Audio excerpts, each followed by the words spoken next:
ओम श्री परमात्मने नमः। शांताकारं भुजगशयनं पद्मनाभं सुरेशं विश्वाधारं गगनसदृशं मेघवर्णं शुभांगं लक्ष्मीकान्तं कमलनयनं योगिविद्यानगम्यं वन्दे विष्णुं भवभयहरं सर्वलोकैकनाथं वसुदेवसुतं देवं कंसचाणूरमर्दनं देवकी परमानंदं कृष्णं वंदे जगद्गुरु। ओम श्री परमात्मने नमः। अथ गुणत्रय विभाग योगो नाम चतुर्दशोऽध्यायः। इसके पहले के अध्यायों में जब अर्जुन ने प्रथमोध्याय में अपने सारे प्रश्नों को रखा है, मन की दुविधा को रखा है, भगवान ने क्रमशः अर्जुन का समाधान करते हुए सारे इन अध्यायों को कहा है। भगवान के कहने के अनुसार ये ज्ञान इन अध्यायों में लिखा गया है। इसके पहले के अध्यायों में हमने ज्ञान योग की, कर्म योग की, सांख्य योग, ये जो ज्ञान योग को ही सांख्य योग को कहा है द्वितीय अध्याय में। फिर ज्ञान, कर्म और संन्यास योग की, उसके बाद में आत्म संयम योग की, आदि आदि के वर्णन है। उसके पश्चात भगवान ने अक्षर ब्रह्म का ज्ञान अर्जुन को उपदेश किया है। फिर भगवान ने राज विद्या, राज गुह्य, जो अतिशय श्रेष्ठ ज्ञान है आत्मज्ञान का, इसका ज्ञान कहा है। तत्पश्चात भगवान ने अर्जुन को विश्व रूप का दर्शन किया है, दर्शन दिया है। अब उसके पश्चात भगवान ने साकार और निराकार दोनों की भक्ति में साकार की भक्ति को श्रेष्ठता देते हुए, संभव और सरल कहते हुए भक्ति योग कहा है। तत्पश्चात 13वें अध्याय में भगवान ने जानकारी दी है। फिर से डिटेल में उसी ज्ञान को भगवान ने, फिर दोहराऊंगा ऐसा भगवान ने कहा है, क्षेत्र और क्षेत्रज्ञ का ज्ञान, जड़ और चेतन का ज्ञान, शरीर और आत्मा का ज्ञान भगवान ने विस्तृत पद्धति से कहा है।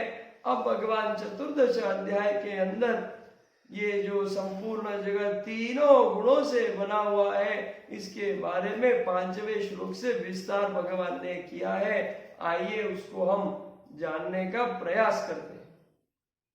श्री भगवान वाच, श्री भगवान बोले, ज्ञानों में भी जो अति उत्तम ज्ञान है उस परम ज्ञान को मैं फिर कहूंगा।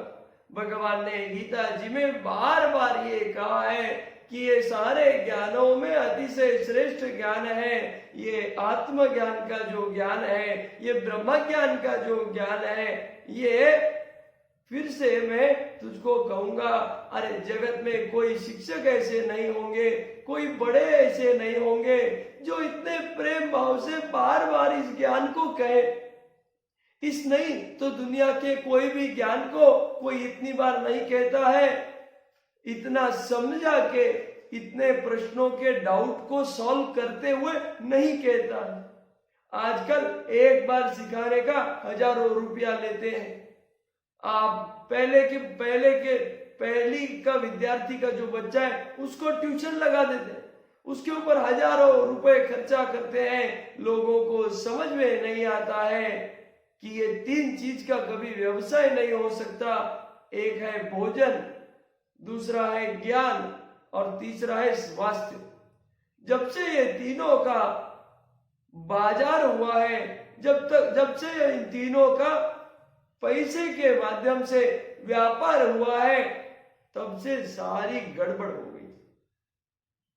खाने के दोष हो गए हैं, विद्या के दोष हो गए हैं। विद्या धनम ये परम धन है, विद्यादान ये भी परम दान है। और विद्या देने से बढ़ती है।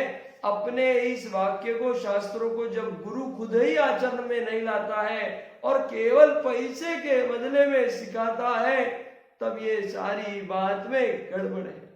सिखाने वाले अगर समाज की सेवा कर रहे हैं, समाज को ज्ञान मार्ग से प्रकाशित कर रहे हैं, लोगों को, विद्यार्थियों को जीवन में चलने की प्रेरणा दे रहे हैं, तो उनको बड़ी बड़ी गाड़ियां और बंगले क्यों चाहिए? हम आजकल देखते हैं बड़े बड़े इंस्टीट्यूट के मालिक हैं, बड़े बड़े टीचर हैं, और इस प्रकार से ज्ञान का व्यवसाय किया गया है। हम कितने भी फास्ट फॉरवर्डेड जगत में क्यों न जियो, ज्ञान का व्यवसाय ये योग्य नहीं है।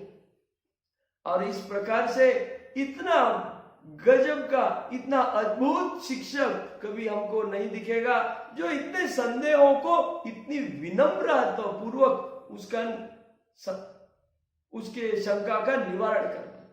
भगवान जगत गुरु है, भगवान ने अर्जुन को उपदेश किया। भगवान कह रहे हैं इस अति उत्तम ज्ञान को, जो परम ज्ञान है, इसको मैं फिर कहूंगा, जिसको जान करके सभी मुनिजन इस संसार से मुक्त होकर के परम सिद्धि को प्राप्त होते हैं, ऐसा ज्ञान। भगवान इतना रहस्यमय ज्ञान कह रहे हैं, लेकिन कोई दक्षिणा की आशा नहीं है। भगवान अर्जुन परम मित्र है, लेकिन भगवान और अर्जुन गुरु और शिष्य भी।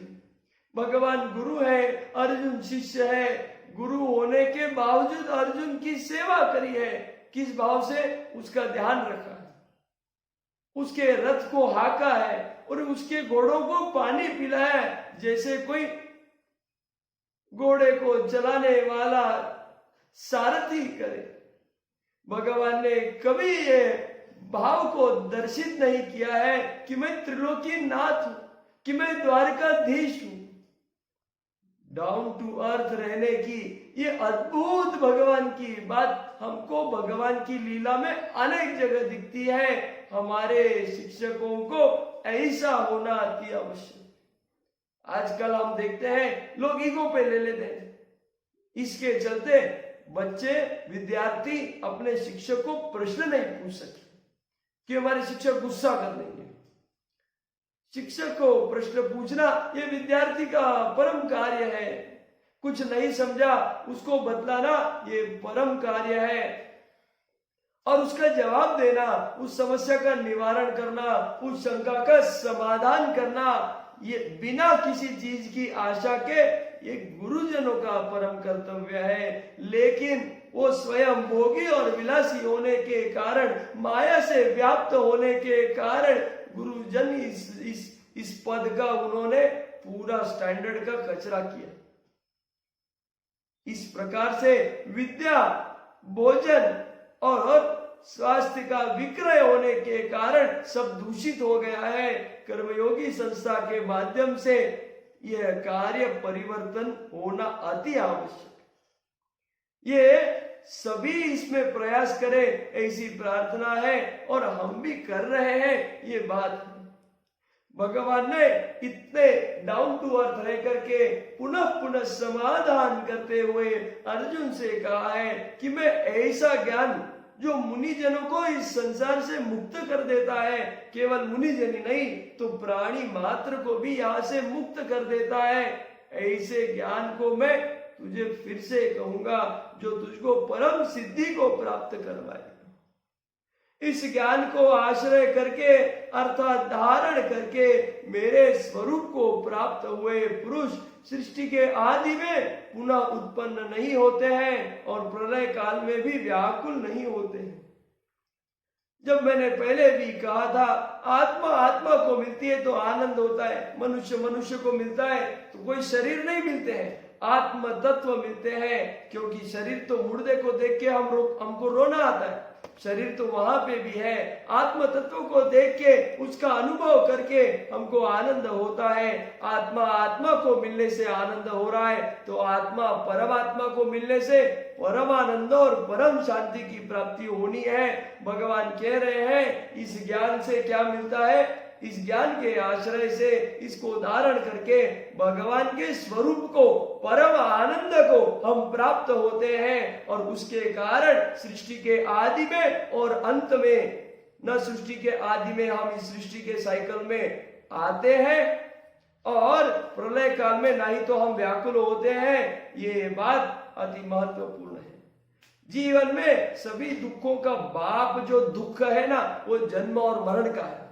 कोई जन्मता है तो लोग हंसते हैं, ये निश्चित है, लेकिन मरण का जो बंधन है ये अतिशय पीड़ादायक है। सभी दुखों में बहुत बड़ा दुख है। केवल इस जन्म का नहीं, अनेक जन्मों से हम मरते आ रहे हैं, फिर से जन्मते आ रहे हैं, इस जगत के बंधन में बंधे हुए। इससे मुक्त होने का राजमार्ग है कि हम तत्व ज्ञान को जाने, लेकिन ना तो हमारी इतनी पात्रता है और ना ही इतनी समझ है और ना ही हम उसको जीवन में उतार सकते हैं। उसमें प्रयत्न विशेष है, ऐसा भगवान ने 12वें अध्याय में कहा। भगवान ने ये कहा है, तू मेरी भक्ति कर, अनन्य भक्त बन। अनन्य भक्त की डेफिनेशन या उसके संदर्भ में 3-4 श्लोक जो कहे हैं, वो चीज को हम जीवन में अगर उतारते हैं, भगवान कहते ये तत्व ज्ञान, ये रहस्यमय ज्ञान मैं तेरे को ऐसे दे दूं जिसको जान करके तू मुझ में आकर के मिल जाएगा। जन्म मरण के कर्म बंधन से मुक्त हो करके सदा सदा के लिए मुझ में विलीन हो जाएगा।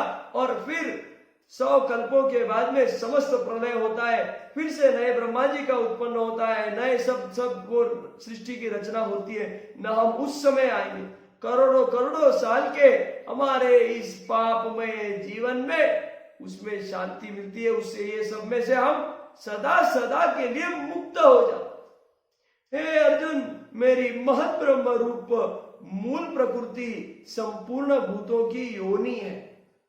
ये मनुष्य योनि, जानवर की योनि, चींटी की योनि, ये योनि, ये देह कौन है? महत ब्रह्म रूप की मूल जो प्रकृति, प्रकृति माने माया, जो भगवान के महत ब्रह्म रूप से प्रकट हुई है, ये सभी भूतों की योनि है, अर्थात गर्भाधान का स्थान है।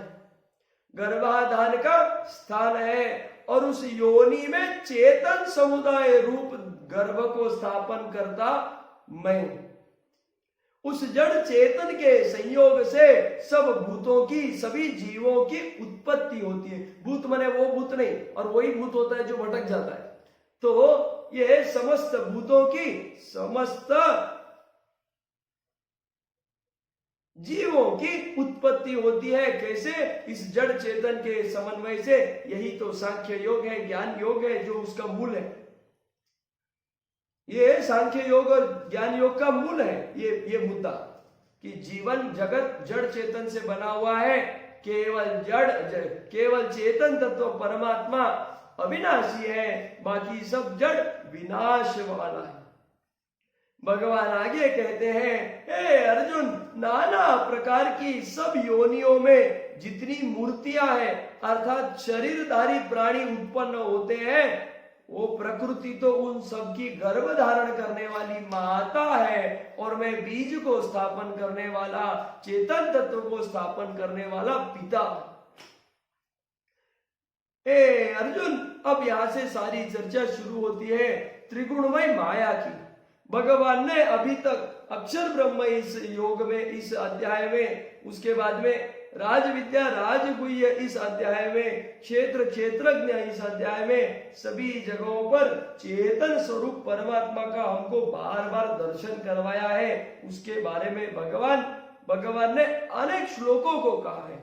अब भगवान हमको जड़ के बारे में, ये माया रूप के बारे में, प्रकृति के बारे में विस्तार कर रहे हैं। अर्जुन से कह रहे हैं, हे अर्जुन, ये समस्त माया 3 गुणों से व्याप्त है, सत्व गुण, रजोगुण और तमोगुण। ये प्रकृति से उत्पन्न तीनों गुण अविनाशी जीवात्मा को शरीर में बांधते। हम कौन है? हम ये शरीर नहीं है। भगवान ने क्या बोला है? ये तीनों गुण अविनाशी जो जीवात्मा है उसको शरीर में बांधते हैं। ये बांधने के कारण we are limited only to 3 dimensions.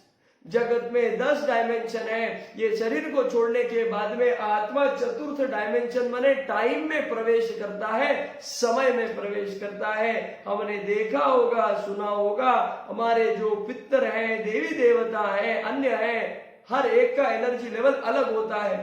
कोई हमको केवल प्रॉब्लम बता सकता है, कोई उसके ऊपर सोल्यूशन भी ढूंढ सकता है, कोई अपने बल से, सामर्थ्य से, ऊर्जा से हमारे चिंता का समाधान भी कर सकता है, लेकिन विधि के विधान को कोई बदल नहीं सकता।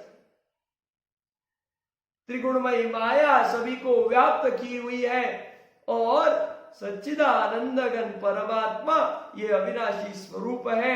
ये तीनों गुण हमको इस शरीर में बांधते हैं। शरीर को छोड़ने के पश्चात आत्म तत्व पास्ट, प्रेजेंट और फ्यूचर को सहज देख सकते हैं। मैं कहां से आया था, मेरा क्या हो गया है, मैं इस माया में कैसे फंसाया हूं और मेरी अब गति कैसी हो रही है, ये सब वो समझ सकते। भगवान आगे वर्णन करते हैं, हे निष्पाप, उन तीनों गुणों में सत्व गुण तो निर्मल होने के कारण प्रकाश करने वाला और विकार रहित है। अब हम आगे की सारी चर्चा को सत्वगुण, रजोगुण और तमोगुण ऐसा 3 कॉलम बनाए, ऐसा 3 कॉलम हम बनाए और अब उस कॉलम में एक एक बात को हम लिखें।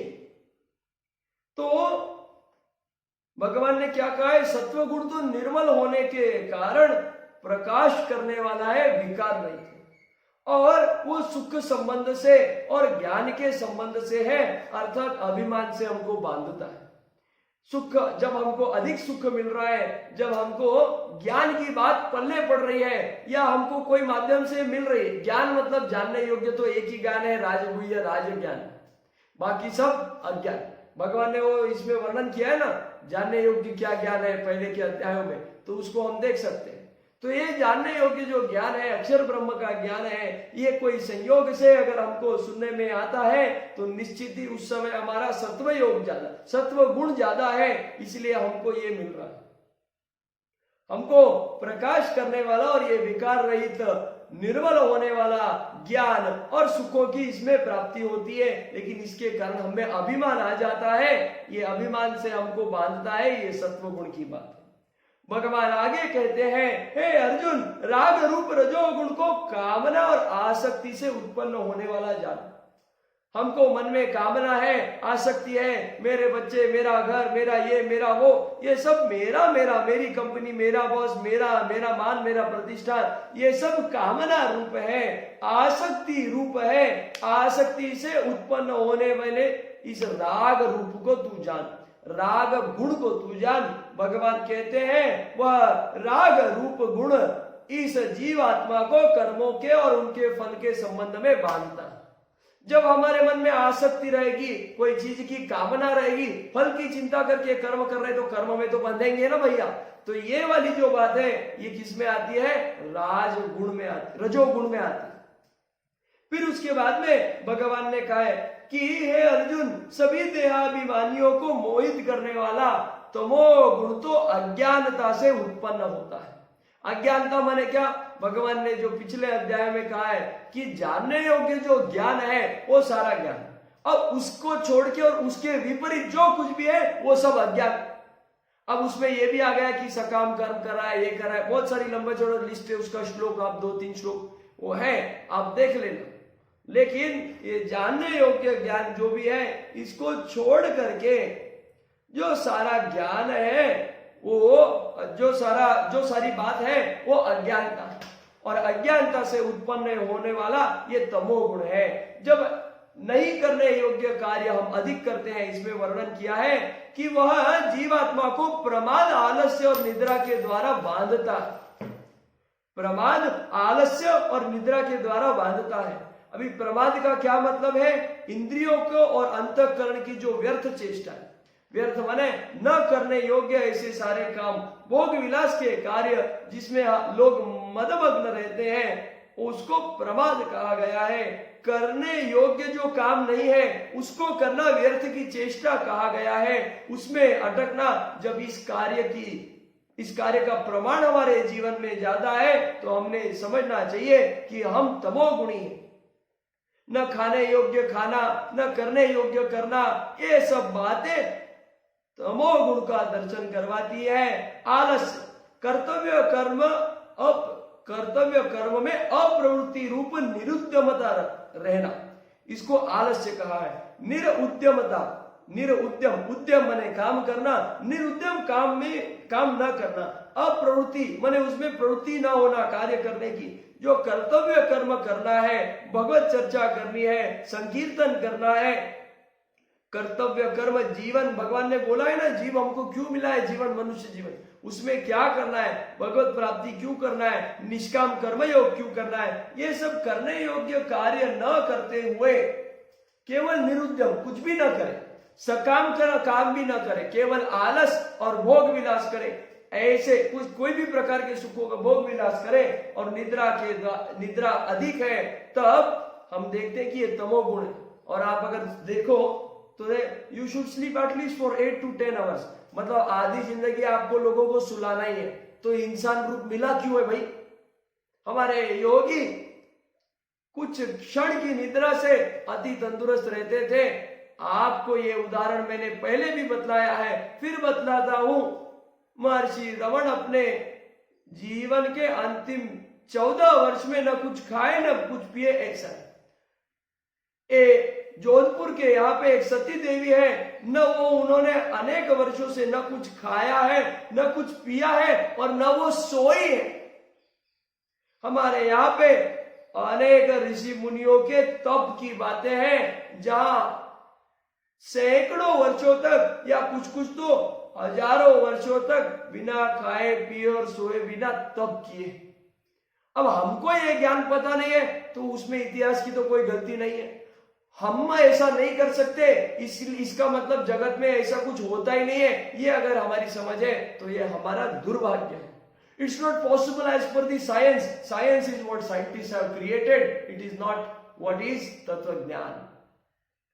और जिस व्यक्ति इसके बारे में अति विस्तार से किसी संस्कृति में विचार हुआ है तो भारतीय परंपरा में हुआ है। जो ऋषियों ने इस अवस्था को प्राप्त किया है, उन्होंने शास्त्र लिखे हैं, अपने ऑटोबायोग्राफीज लिखे, उसको जब हम पढ़ते हैं तो हमको ज्ञात होता है कि हम कहाँ हैं और वो कहाँ है।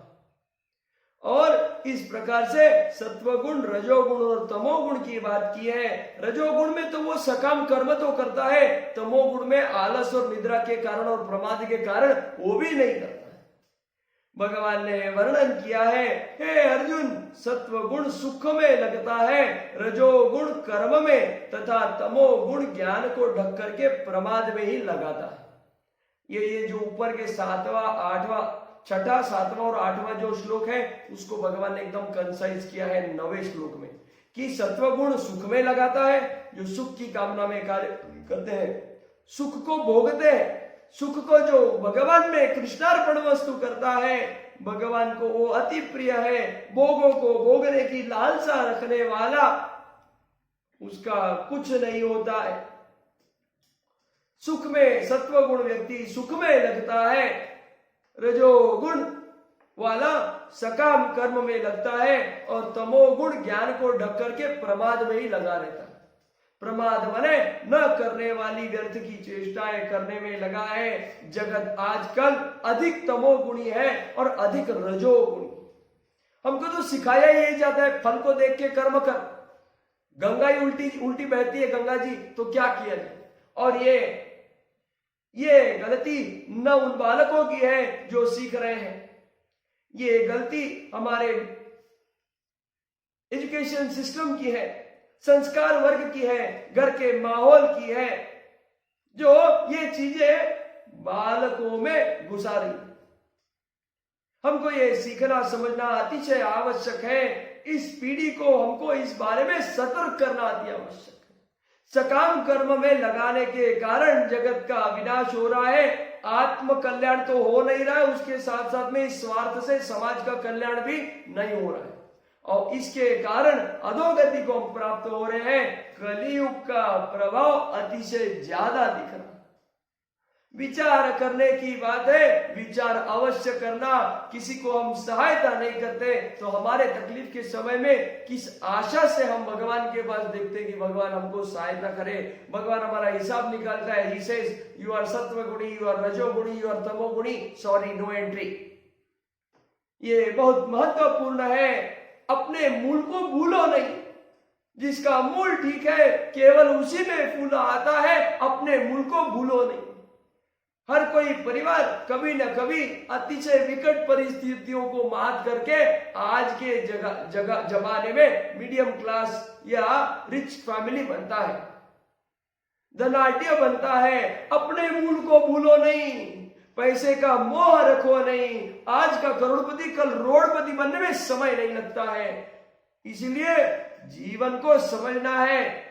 मटेरियलिज्म में न फंसते हुए आसक्ति रहित होकर के भगवान चिंतन करते हुए निष्काम कर्मयोग करना है। यही जीवन को तारने वाला है। आगे गुणों की चर्चा करते हुए भगवान वर्णन कर रहे हैं, हे अर्जुन, रजोगुण और तमोगुण को दबा करके सत्वगुण अधिक बढ़ता है। सत्वगुण और तमोगुण को दबा करके रजोगुण अधिक बढ़ता है। वैसे ही सत्वगुण और रजोगुण को दबा करके तमोगुण अधिक बढ़ता है। ये बात है। आप किसी विकार को दबाना चाहोगे तो वो अधिक हो, उसको छोड़ के जो तीसरा है वो बढ़ जाएगा। ऐसी बात है। तो हमको तो न इसमें तीनों गुणों में फंसना ही नहीं। हमको तो निष्काम कर्म योग करना है। कर्म का कर्तापन का भाव नहीं रखना है और कर्म के फल की आशा नहीं रखनी। मिल रहे तो त्याग करना है, दूसरे को दे देना है। अपने को लगता है उतना ले लो, बाकी सब दे दो। इससे भगवान में भरोसा रख करके जब हम कर्म करते हैं, कर्म के फल और कर्तापन को कृष्णार्पण वस्तु करते हैं कि भाई जो हुआ है भगवान के कारण हुआ है और जो मिला है वो भगवान को अर्पण, दूसरों में जो भगवान है उसको अर्पण। ये भावना से हम कर्म में बंधते नहीं है। तो ये कैसे है? कर्म करने वालों के दो भाग है, एक कर्म में नहीं बंधने वाले, एक कर्म में बंधने वाले।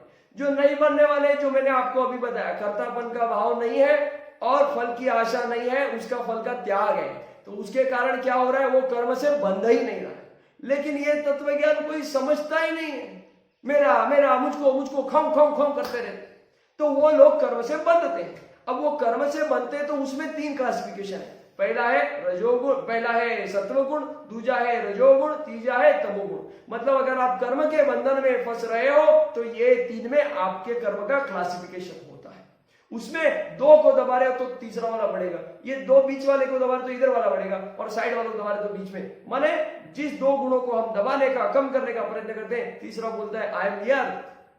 और इस प्रकार से ये कर्म के विशिष्ट साइकिल में हम बंधते जाते हैं। इसलिए निष्काम कर्मयोग को पकड़ो और कर्म के बंधन से छूटो, भगवान के अनंत भक्त बनो।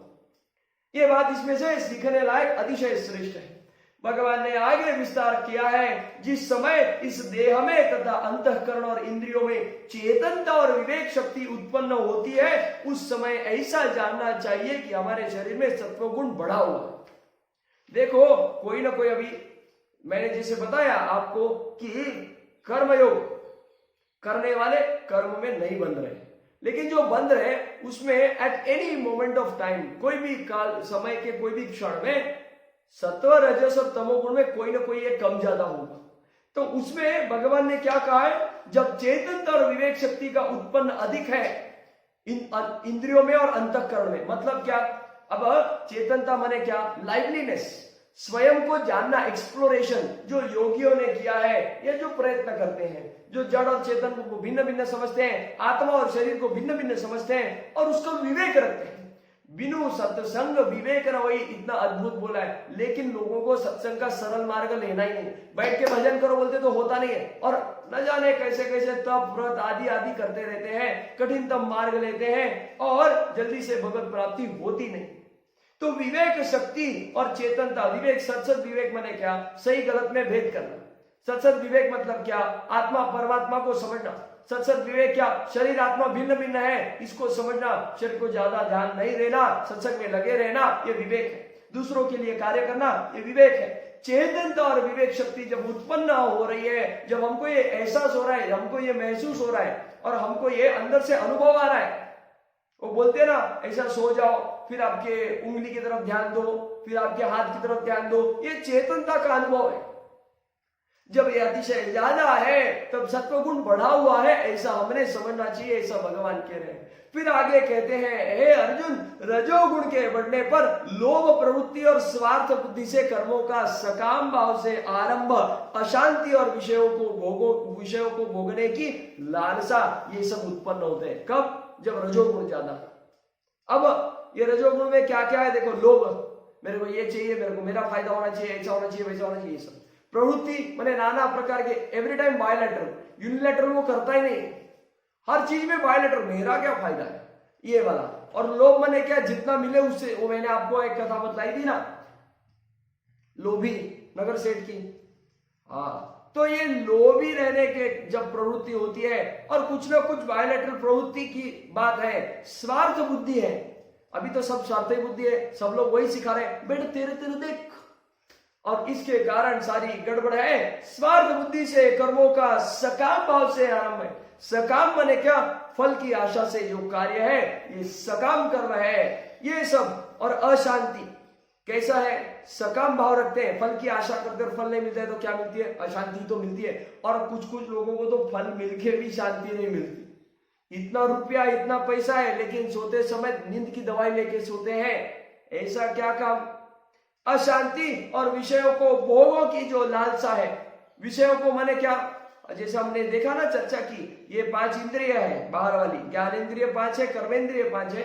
ये जो 5 कर्मेंद्रिय है, नाक का नाक, ये सब, इनके विषय, आंख का विषय क्या है? आंख इस इंद्रिय का विषय देख रहा है। नाक इस इंद्रिय का विषय क्या है? सूंघना है। जिह्वा इस इंद्रिय का विषय चखना या चखना है। कान इस इंद्रिय का विषय सुनना है। चमड़ी इस इंद्रिय का विषय क्या है? महसूस करना है, अनुभव करना है। तो ये विषयों को भोगने की लालसा माने क्या? ये जो सारा जगत का चक्कर चल रहा है ना, वही अभी जो चल रहा है, ट्रेंडिंग, वो क्या है? बोले बेटा पिक्चर क्यों देखता? मेरे को अच्छा लगता है। अच्छा मतलब क्या? उसके आंखों का ये विषय है, उसको वो भा रहा है, तो ये विषय की भोगने का बात है। मैं खा रहा हूं, I like junk food, well basically junk is not food, it is junk, it is rubbish. लेकिन जब आप उसको खा रहे हो, आपको उसका स्वाद है, ये विषय का भोगना है। आपको तो जीभ में ही भा रहा है ना, अंदर जाके आपको पता चलता है कि उसका क्या हो रहा है। हाथ में 5 पेड़ा रखा, उसका वजन लगता है, पेट में जाने के बाद नहीं लगता है, ये तत्व ज्ञान की बात है। तो जब बाहर है, जब तक दिख रहा है, खुशबू आ रही है, खा रहे, जीभ को स्वाद आ रहा है, तब तक चकाचक है। उसके बाद में सब एक है। हमारे राम सुखदास जी महाराज तो भोजन में सभी आइटम को मिला करके एक ही मिक्स करके खा लेते। बोलते अंदर जाके मिलना है, बाहर से मिला के खा लो तो विषय में आसक्ति नहीं हो जाएगी। इतने अद्भुत हमारी संत की परंपरा रही है। और वो चॉकलेट का ऐड को ऐसा दिखाते, वो खुद का मार के खाते रेलवे स्टेशन पे। जैसा हम देखते हैं वैसी हमारी मति भ्रमित होती है। हमारे इंद्रियों के वैसे विषयों के कारण मन में सारा गड़बड़ हो रहा है। हम मार्केट को नहीं रोक सकते, लेकिन आत्म संयम निश्चित रख सकते। हमको क्या करना है, क्या खाना है, क्या देखना है, क्या सूंघना है, हमारे ऊपर है। गलत कार्यों को देखते हैं, नहीं देख रहे, ऐसे जो हम देखते हैं उसके कारण भोग विलास की, विषयों के भोगों की लालसा उत्पन्न होती है। ये जब होता है जब हम रजोगुणी ज्यादा है। रजोगुण का फेट आगे भगवान ने बोला है, मैं बोल दूंगा आपको। तो ये रजोगुण बढ़ने पर ये सारी बातें। और तमोगुण की क्या बात कही है भगवान ने? हे अर्जुन, तमोगुण बढ़ने पर अंतःकरण और इंद्रियों में अप्रकाश, कर्तव्य कर्मों में अप्रवृत्ति और प्रमाद अर्थात व्यर्थ चेष्टा और निद्रा आदि अंतःकरण की मोहिनी वृत्तियां, ये सभी उत्पन्न होती है। ज्यादा सोने की, काम नहीं करने की, काम चोरी की बात जो है, कर्तव्य कर्मों में प्रवृत्ति नहीं रहना, इंद्रियों में अप्रकाश रहना, माने क्या? विवेकहीन पूर्वक नहीं देखने योग्य देखते हैं, नहीं खाने योग्य खाते हैं, और इस प्रकार से कर्तव्य कर्म जो करने चाहिए वो नहीं करते, और एकदम आलसी बने रहते हैं, व्यर्थ की चेष्टाएं करते हैं, उड़ान टप्पूगिरी जो बोलते हैं हमारे भाषा में। लेकिन आजकल लोग उसको भी जस्टिफाई करते हैं, लोग गाली देने को जस्टिफाई करते हैं। I did not mean it literally, ऐसा कहते हैं। अरे बोलता, अब शब्द हमारे जो अक्षर है वो ब्रह्म है। जो हम बोलते हैं वो होता है, इतना हमारे शब्दों में पावर है, लेकिन उसको कुछ कीमत ही नहीं रह गई। मेडिकल फील्ड की बात की जाए तो कहते हैं life of patient Hanks on the words of doctor. Patient का जीवन ये डॉक्टर के शब्दों के ऊपर लटकता है। जो डॉक्टर कहता है पेशेंट का वैसे होता है। ऐसे महत्वपूर्ण क्षेत्र में हम हमारे शब्दों को कीमत नहीं रखते, कमिटमेंट को वजन नहीं रहता है, तो क्या ही अर्थ है। इसके कारण ये सब बात है, हम केवल सुनते हैं। ये मुनि ने इसको वरदान दे दिया, भगवान ने वरदान दे दिया, कोई क्रोध में आकर के श्राप दे दिया, सत्य कैसे होगा? क्योंकि शब्द अक्षर ये ब्रह्म है, लेकिन हम उन्हीं अक्षरों को, उन्हीं ब्रह्मों को कीमत नहीं दे रहे हैं, और इसी कारण से तमोगुणी बन रहे हैं, कर्तव्य कर्म में अप्रवृत्ति। जब यह मनुष्य सत्वगुणी वृद्धि में मृत्यु को प्राप्त होता है। अब ये फेट की बात सुन लो, माने क्या होता है इसके आगे? कर्म में बंध गए, अब उसमें आप सत्वगुण, रजोगुण और तमोगुण में डिवाइड हो गए, तो आपने समझो 100 कर्म किया, उसमें से 60 कर्म सत्वगुण का है, बचे वही 20-20 गुण रजो और तमोगुण का। तो क्या हो जाएगा? भगवान ने क्या कहा है? जो मनुष्य सत्वगुण की वृद्धि माने ज्यादा उसका, तो जब उसका सत्वगुण ज्यादा है, उसके मृत्यु के समय अगर उसका सत्वगुण ज्यादा है, तो उत्तम कर्म करने वालों के निर्मल दिव्य स्वर्ग आदि लोगों को प्राप्त होता है। अभी चोरी चकारी करके किसी की मृत्यु हो गई है, आजीवन जिसने चोरी की है उसको भी हम स्वर्गवासी ही लिखते हैं। बेसिकली हमारा कंसेप्ट ही गड़बड़ है। हमको जाना है स्वर्ग में, फिर से इधर आना है भोगने के लिए। हमने अक्षर ब्रह्म वाले योग में अध्याय में हमने देखा है कि भगवान ने कहा है तुम कोई भी लोक में जाओ, वापस धरती पे भोगने के लिए आते हो। हमारा टारगेट सुख होने के कारण, स्वर्ग होने के कारण सारी गड़बड़ है। हमको ये झंझट में से मुक्त होना है, मरण जन्म के बंधन से मुक्त होना है, और इसके लिए राजमार्ग तो एक ही है।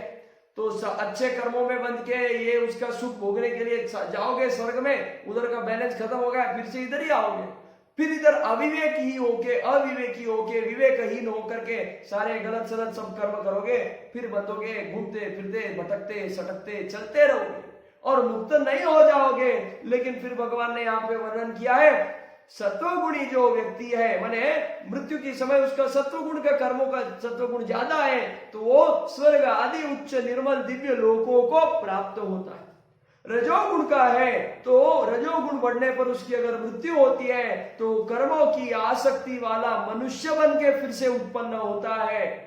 और तमोगुणी अगर वो है, प्रमाद वाला है, इंद्रियों में अप्रकाश है, कर्तव्य कर्मों में अप्रवृत्ति है, व्यर्थ की चेष्टाएं हैं जो हम सब आजकल कर रहे हैं, तो वो मनुष्य कीट पशु आदि मूढ़ योनियों में उत्पन्न होता है। ऐसा किधर होता है क्या?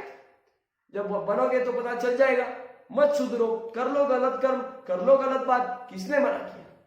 अरे इतना अद्भुत ज्ञान कह करके भगवान अर्जुन से उपदेश करते हैं अंत में गीता जी के, मैंने ये अति गोपनीय ज्ञान तुझसे पूर्ण भली भांति कहा है, अब तेरे को जो करना है योग्य लगता है वो कर। इतना अद्भुत ज्ञान कह करके भगवान ने हमारे सत्संग बुद्धि विवेक के ऊपर ये बात को छोड़ी कि आपको पढ़ने पड़ती है तो ठीक, नहीं तो भटकते रहो, मेरा क्या जाता है। कीट पशु आदि मूढ़ योनियों में उत्पन्न होते हैं। अरे कॉमन सेंस इतनी बात तो आप समझो कि जैसा करोगे वैसा भरोगे। As you sow so shall you reap. World is like a mirror, it reflects whatever you do. आप स्वार्थ करोगे तो स्वार्थ मिलेगा, आप परमार्थ करोगे तो परमार्थ मिलेगा, ये निश्चित है। आगे भगवान ने वर्णन किया, तो ये फेट समझ गए आपको, सत्वगुण का, रजोगुण का, तमोगुण का। लेकिन ये किस लोग के लिए, कौन से लोगों के लिए लागू है? जो कर्मों में बंधना चाहते हैं। अपन तो कर्म में बंधना चाहते नहीं, अपन तो इसमें से मुक्त होना चाहते हैं। निष्काम कर्म योग और भक्ति करके भगवान चिंतन में, भगवान नाम में डूब करके भगवत प्राप्ति को मिलना चाहते। आगे वर्णन होता है, श्रेष्ठ कर्म का तो सात्विक अर्थात सुख, ज्ञान, वैराग्य आदि निर्मल फल रहा है। अब श्रेष्ठ कर्म माने ये सात्विक जो हमने कर्म किए हैं उसका फल क्या रहता है? सुख। उसका फल क्या है? ज्ञान। उसका फल क्या है? वैराग्य आदि निर्मल फल। अभी हम बहुत सुखी संपन्न घर में हैं, जहां पे सत्संग होता है, वैराग्य की भावना है, जहां पे ज्ञान की बातें होती है, जानने योग्य जो ज्ञान है उसकी बात चल रही है। नॉट अबाउट मैं हमारे घर में 10 डॉक्टर है, इधर 20 इंजीनियर है, ये ज्ञान की बात नहीं चल रही। डिग्रियों की क्वालिफिकेशन की बात नहीं चल रही है, पैसा कमाने की ज्ञान की बात नहीं चल रही है। परमार्थ को प्राप्त करने की, उस अनंत ज्ञान की, सभी ज्ञानों के राजा की, तत्व ज्ञान ब्रह्म ज्ञान की बात चल रही है। जिस घर में, जिस नगर में, जिस आपके ग्रुप में ये ज्ञान की बातें हो रही है, सत्संग की बातें हो रही है, और जिस सुख को भोगते हुए अच्छे संपन्न घर में हमारा जन्म हुआ है, वैराग्य आदि निर्मल भाव का विचार है। इसका यह अर्थ है कि हम जब मरे थे तब हमारे सत्व गुण ज्यादा था, और इसलिए ऐसे फल को हम प्राप्त हो। कौन से घर में जन्म लेना ये हमारे हाथ की बात है क्या? बिल्कुल नहीं। तो अगर हम अच्छे घर में जन्म ले रहे हैं, मतलब पिछले जन्म में हमने सत्व गुण किए, जब हम मृत्यु को पाए हैं तो हमारा सत्व गुण ज्यादा था, इसलिए हमको अब सुधरने का मौका है। भैया देर नहीं करना, मत ले रे जीवड़ा, नींद हरामी नींद आलसी, ऐसा भजन है। तो सुख की प्राप्ति है, उसको सुख में फंसना नहीं है। आपको मिला है, उसके ऊपर आप बिल्डिंग बना के भगवत प्राप्ति के लिए कार्य करें। ज्ञान की बात है, वैराग्य की भावना है, इसका मतलब हम श्रेष्ठ कर्मों को करके आए हैं। सात्विक गुण हमारा अधिक था। राजस कर्म का फल दुख एवं है, दुख ऐसा है, और तामस कर्म का फल अज्ञान है। जो भोग विलास में पूरे डूबे हुए हैं, भगवत चिंतन नहीं करते हैं, गलत सब कार्य करते हैं, कर्तव्य कर्मों से परे हैं, उनको क्या मिलता है? अज्ञान मिलता है। और कोई अभी हमको दिखता है ना, कोई अज्ञानी है, इसका क्या मतलब है? वो पिछले जन्म में तामसी था, तामसी था, और कोई दुख भोग रहा है तो वो पिछले जन्म में राजसी था। अब इसका ये मतलब नहीं वो उसके पिछले जन्म का भोग रहा है, भोगने दो, हम हमारा कर रहे। हमारा परम कर्तव्य यह है कि हम उसको निस्वार्थ भाव से सेवा करें। उसकी सेवा में हमारा मेवा है, याद रखना। निस्वार्थ भाव से सेवा करने वाले भगवान को अतिशय प्रिय है। भगवान कह रहे हैं ये 4 वर्ण मैंने बनाए, जो हमने पहले चर्चा की है पहले के अध्याय में। लेकिन इसमें फिर बाद में अंतिम अध्याय में भगवान ने कहा इसमें जो भेद करता है वो अधर्म कर रहा है।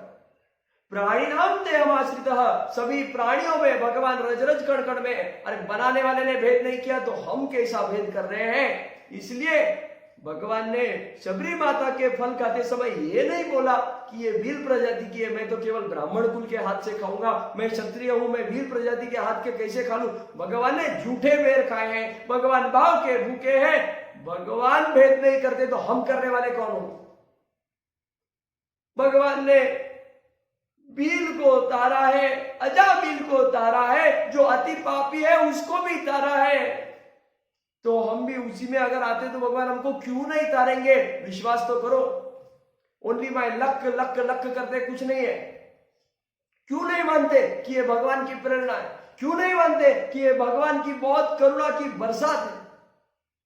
हमारे लिए भगवान ने कितनी व्यवस्था कर, हमको लगता है हम पैसा कमा के रखेंगे, हम हमारे लिए व्यवस्था करेंगे। अरे जिसने बनाया है उसने आपकी सारी व्यवस्था, आप जन्मे नहीं उसके पहले माता के गर्भ में प्लासेंटा से पूरा हमको पोषण मिल रहा है, लगने वाला ऑक्सीजन मिल रहा है, भोजन मिल रहा है, सब मिल रहा है। हम 2.5 किलो का अच्छा गुड़गुड़ा बच्चा पैदा होते हैं, हम आए नहीं उसके पहले से उसको चिंता है, तो जब हम आए तो उसके ऊपर चिंता नहीं है। फर्क इतना है कि तब हमको ये दुनिया की गंदगी में हम गंदे नहीं हो गए थे, इसलिए हमको भगवान में परम विश्वास था। इस दुनिया में गंदे होने के कारण भगवान में भाव की अभाव हो गया है, और इसलिए सारी बात लग गई। और भगवान बोलते तू सोचता है तो तू कर ले। मैंने एक कथा पहले भी बताई थी, भगवान श्री कृष्ण भोजन करने के लिए बैठे थे, अचानक भगवान को आवाज आई बचाओ बचाओ। तो भगवान ने नजर की तो देखा कि 2 लोग, एक व्यक्ति दूसरे व्यक्ति को डंडे से पीट रहा था। तो पीटने के लिए आ रहा था, तो जो मार खा रहा था वो बचाओ बचाओ बोलता है। भगवान हाथ का निवाला छोड़ते, हाथ में लिया हुआ निवाला छोड़ते, उसकी सहायता के लिए दौड़ते हैं, और तब तक ही वो जो मार खाने वाला व्यक्ति है उसको एक डंडा दिखता है, वो डंडा लेके वो जो मारने के लिए आ रहा था उसको मार के भगा दिया। भगवान फिर आके बैठ गए। बोले उसको लगता है ना आई एम होशियार, मैं शाना हूं, मैं कर लूंगा, मैं समर्थ हूं, तो कर ले। भगवान ने कहा है जो मुझको याद करता है मैं उसको याद करता हूं, जो मुझको पुकारता है मैं उसके लिए जाता हूं। भगवान का आश्रय मत छोड़ो, भगवान अनंत संपन्न है।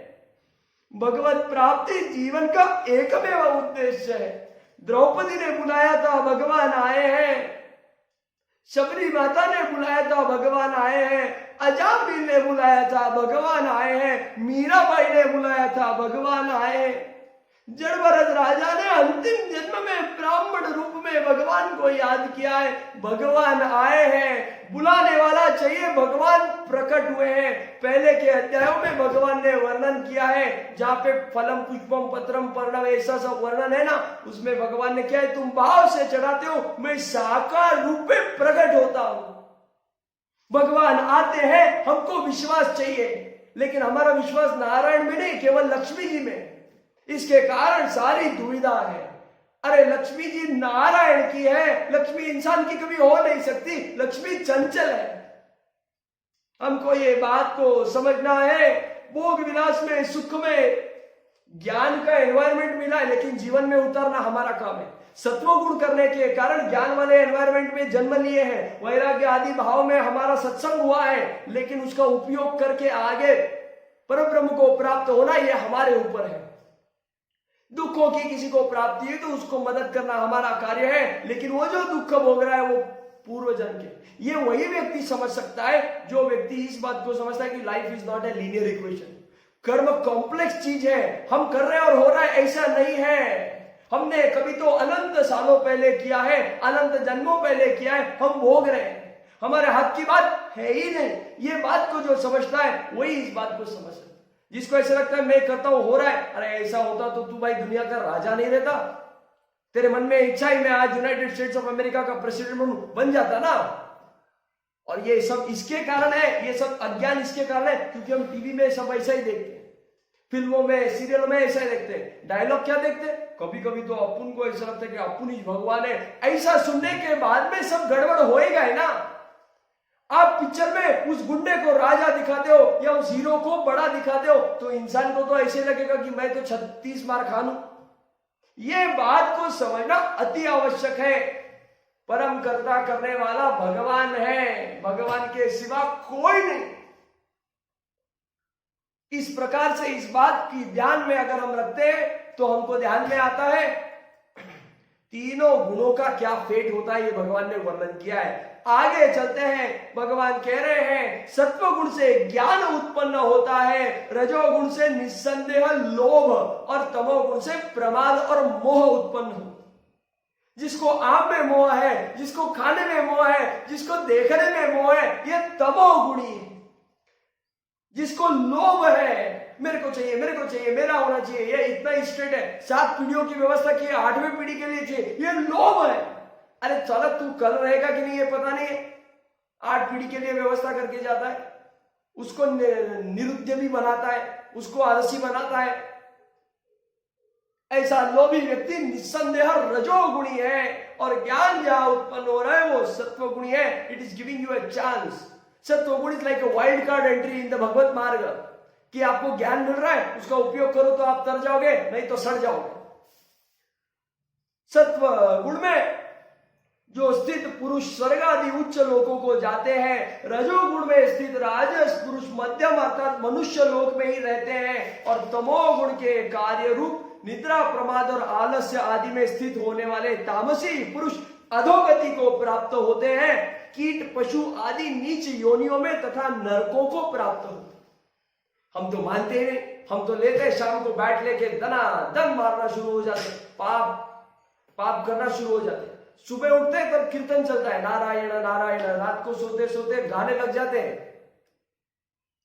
I am giving quality time, ऐसा नहीं होता है। समस्त समय भगवान में एक ही रूप होना यह अनन्य भक्ति है।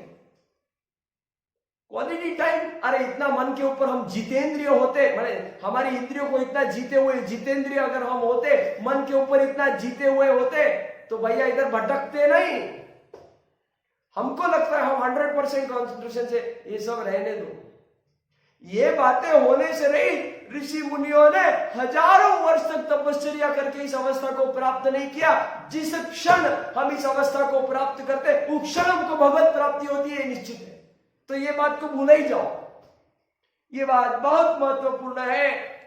इस प्रकार से तीनों गुणों का भगवान ने रिजल्ट कहा है कि क्या होता है। मृत्यु के समय जो गुण ज्यादा है और मृत्यु के समय ज्यादा कैसे आएगा स्कोर, जो जीवन भर में आप करोगे वैसे ही तो आएगा ना, आप ही के कर्म का फल है। अब इसका हिसाब कैसे, ये चेतन तत्व रखता है। चेतन तत्व is like a chip, it's like a camera, जो आपके हर एक आपके जाने अनजाने में, कॉन्शियस सबकॉन्शियस अनकॉन्शियस अवस्था में जो भी कर्म हो रहा है वो सबका रिकॉर्ड रहता है। चित्रगुप्त उसका हिसाब करते हैं और यमलोक उसके ऊपर आज्ञा करते हैं। जिस समय दृष्टा तीनों गुणों के अतिरिक्त अन्य किसी को करता नहीं देखता है और तीनों गुणों से अत्यंत परे सच्चिदानंद घन स्वरूप मुझ परमात्मा को तत्व से जानता है, उस समय वह मेरे स्वरूप को प्राप्त हो जाता है। बेसिकली कर्म नील होना चाहिए, कर्म नील होना चाहिए। जो हमने बात अभी चर्चा की, जिस समय दृष्टा माने देखने वाला, तीनों गुणों के अतिरिक्त, अभी क्या लग रहा है हमको, पैसा है तो कैश है तो ऐश है, ये सुनने में आ रहा है आजकल। फिर बोलते हैं पैसा फेंक तमाशा देख। ये सब जो बातें बाजार में बाजारीकरण हुआ है, उसके कारण हम डूबे, आज तक डूबे, आगे भी डूबे। तो ये तत्व ज्ञान को जानते, तो इसमें क्या कहा है, जो जिस समय दृष्टा देखने वाला इन तीनों गुणों के अतिरिक्त परे अन्य किसी को करता नहीं देखता है। मतलब क्या, ये करने कराने वाली माया है, हम नहीं कर रहे, हम आत्म तत्व है, हम नहीं कर रहे हैं। और तीनों गुणों से अत्यंत परे भगवान है। भगवान सब कर्म करते हुए अकर्ता क्यों है? भगवान को ना कर्तापन में भाव है और ना फल में। इट इज लाइक जिसने जिसको जैसे किया उसको करो, ये ड्यूटी करना। और ये भगवान नहीं करते हैं, ये चित्रगुप्त करते हैं। हमारे कोई भगवान होटल मैनेजमेंट नहीं है। हाँ, ये बात, ये क्षेत्र ही दूसरे को दिया हुआ है, समझे ना। ये इसके लिए अलग ऊर्जाओं का निर्माण हुआ है, अलग लोगों का निर्माण हुआ है। भगवान सच्चिदानंद घन परब्रह्म परमानंद स्वरूप है। भगवान ये कह रहे हैं कि ये सब जो हो रहा है ये माया के कारण हो रहा है, जो ये समझ लेता है। और ये माया से अति परे सच्चिदानंद घन स्वरूप भगवान को तत्व से जो व्यक्ति जानता है, जिस क्षण वो जान लेता है उसी क्षण को भगवान के स्वरूप को प्राप्त हो जाता है। कर्म बंधन से मुक्त हो करके जन्म और मरण की साइकिल से मुक्त हो जाता है।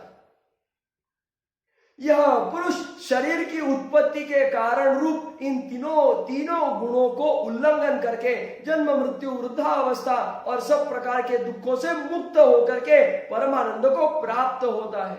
अब शरीर के बारे में क्या कहा है? बुद्धि, अहंकार, मन तथा 5 ज्ञानेन्द्रिय, 5 कर्मेंद्रिय, 5 भूत, जो पंचभूत से हमारा शरीर बना है, 5 इंद्रियों के विषय। इस प्रकार इन 23 तत्वों को 23 इन 23 तत्वों को पिंड रूप यह स्थूल शरीर प्रकृति से उत्पन्न होने वाला गुणों का ही कार्य है।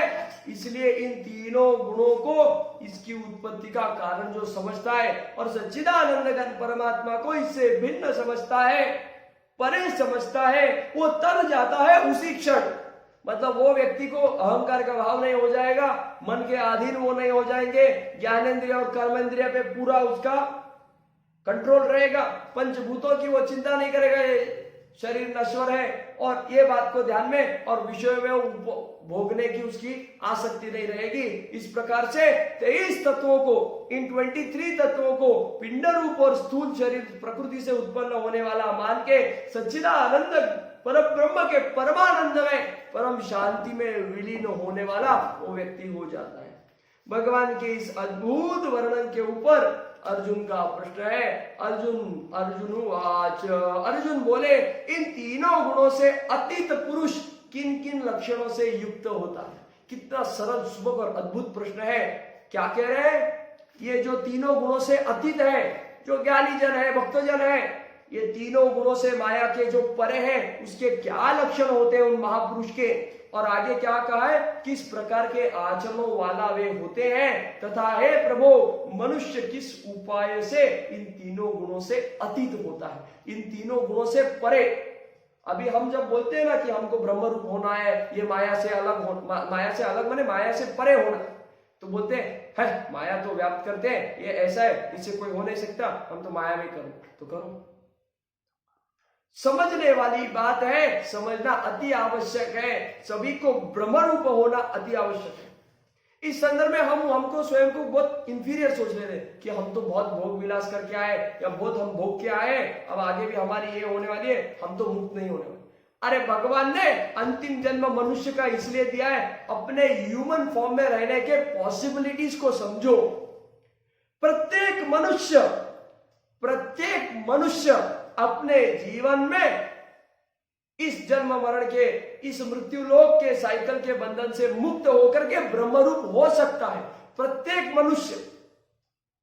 इसलिए तो मनुष्य बना है, क्योंकि केवल मनुष्य को कर्म करने का शक्ति है या समझ है या उसकी उतनी पात्रता है, उसका उतना इंटेलेक्ट है। दूसरे प्राणी मात्र नया कर्म नहीं कर सकते हैं, पुराने कोई भोगते हैं, वो भोगते भोगते मनुष्य बनने की हमारी पात्रता आती है और इसलिए हम मनुष्य बनते हैं। मनुष्य बनने के बाद मनुष्य बन के ये सब तीनों गुणों की माया से परे रह करके निस्वार्थ कर्म योग और भक्ति करके भगवत प्राप्ति करना है, ये जीवन का सार है।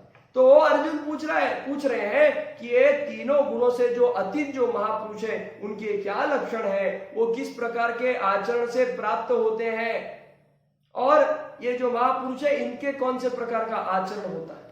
श्री भगवान वाच, श्री भगवान बोले, हे अर्जुन, जो पुरुष सत्वगुण के कार्य रूप प्रकाशों को और रजोगुण के कार्य रूप प्रवृत्तियों को और तमोगुण के कार्य रूप मोह को भी न तो प्रवृत्त होने पर उनसे द्वेष करता है और न निवृत्त होने पर उनकी आकांक्षा करता है। मतलब क्या, ये जो तीन गुणों के जो तीन स्वभाव है या इससे जो कैरेक्टरिस्टिक्स हैं ना, तो वो मिलने पर प्रवृत्त होने पर, उनसे प्रवृत्त होने पर द्वेष नहीं करते कि मेरे को मिले ऐसा, और वो नहीं मिलने पर उनकी आकांक्षा भी नहीं करते।